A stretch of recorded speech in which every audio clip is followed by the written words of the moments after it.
Hi Aquarius, welcome and this is your reading. Be open-minded po, hindi po halos lahat makaka-resonate. Kaya piliin nyo na lamang. And thank you nga po pala sa mga nag-subscribe, lalo na sa mga bumabalik. Marami pong salamat. Give me the message for Aquarius.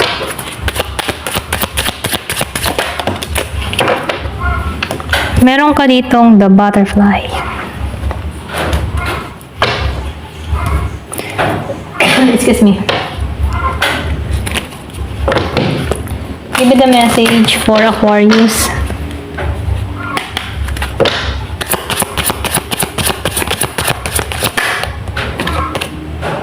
Meron ka ditong vision.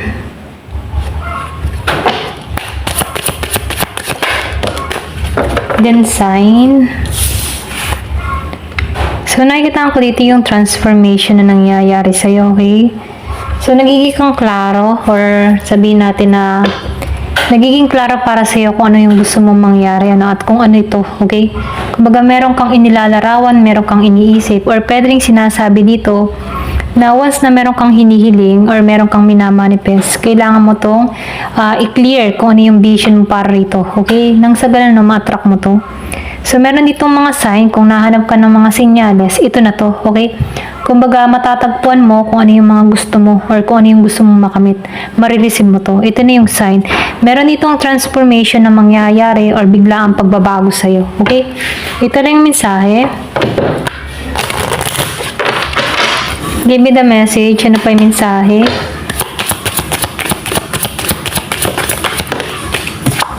So, meron ditong captured.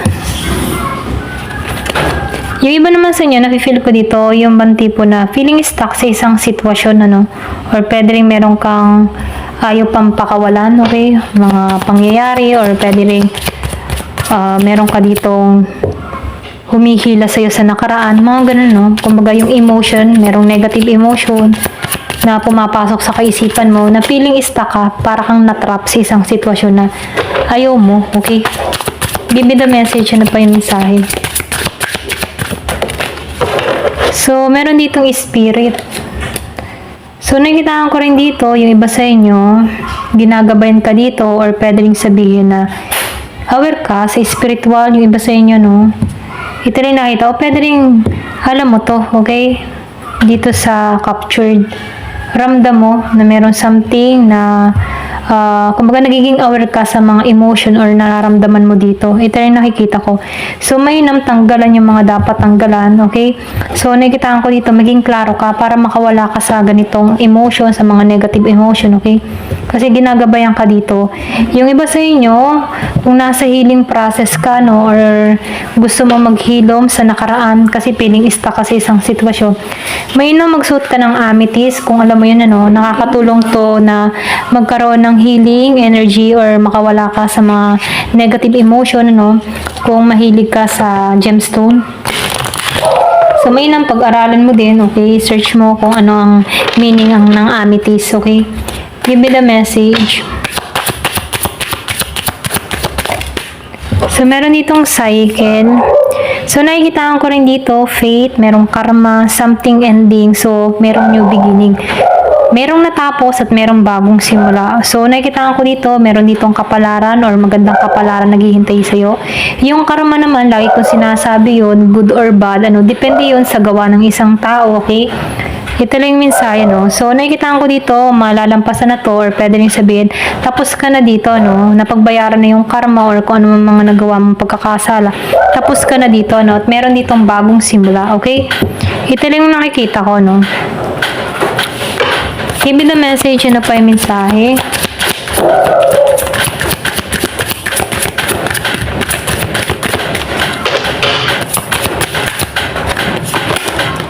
So, meron itong pregnancy. Yung iba sa inyo may pagbubuntis na mangyayari o magaganap. So, meron ditong parating, Yung iba sa inyo, kung ikaw ay nananalangin, nagdadasal na magkaroon ka ng baby, parating to, okay? Expect na meron dito mabubuntis, okay? Yung iba sa inyo, hindi halos lahat. Give me the message, or merong mga anak ngayon, okay? Ngayong buwan na to. So, meron ka dito na past life. So, meron ditong past life, ano. So, nakikita ko dito na meron ditong renew or reunion. Kumbaga, nakikita ko dito na meron na kayong issue ng tao nito sa nakaraan or pwede rin yung past life kung naniniwala ka sa past life, ano. Kumbaga, nakikita ko dito na pagtatagpuin pa rin kayo ngayon sa hinaharap, ano. So, kung naniniwala ka sa ganong past life, ano. Pero ganun pa man, nakikita ko dito na meron dito parating sa'yo, okay? Yung iba sa inyo, no? Merong love na parating, okay? So, meron ditong link. So, nakikita ko dito itong parating love sa'yo ay talagang may paglago. Over time na kayo nagkakasama, ay patatag at patatag yung inyong nararamdaman sa bawat isa, okay? So, kumbaga yung banding nyo dito ay lumalago, okay? Ito lang yung nakikita ko dito. Give me the message. Ano pa yung mensahe?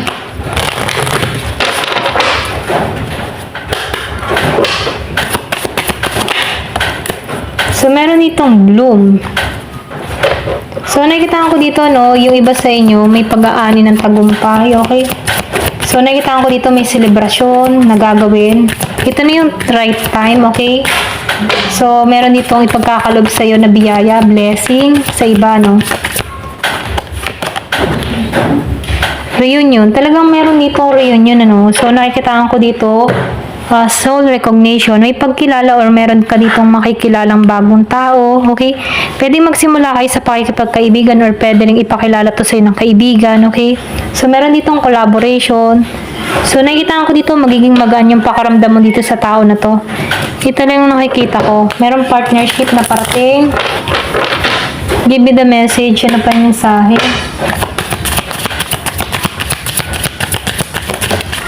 So, meron ka ditong slow but steady. So, medyo mabagal to, pero steady naman, ano. So, nakikita ko dito na pang matagalan to. Pwedeng matagal mo na tong hinihiling, okay? Pero, nakikita ko dito, yung mabagal siyang dumating, pero talagang sigurado, okay? Sigurado to, ipagkakalog ko sa'yo.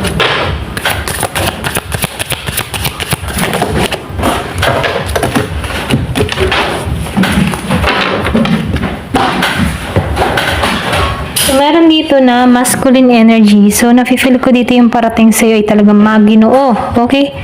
Or pwede rin sabihin na protective to. Okay? Kumbaga, protektahan ka nito.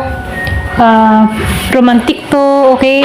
Kumbaga, nakikita ko dito yung ideal man. Okay? Na parating or ideal woman. Kasi ang babae merong masculine energy and feminine energy. Ganon din ang lalaki, no? So, energy ang binabasa natin dito. So, nafe-feel ko dito na ang parating sa'yo ay ideal, okay? Ideal. Gusto mo talaga. Ayan. Give me the message. Ano pa yung mensahe?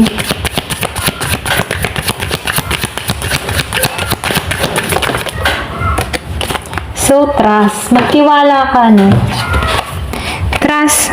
You need to have trust in a relationship in order to it to flourish. So, magtiwala ka dito, no? Kasi may parating talaga sa'yo.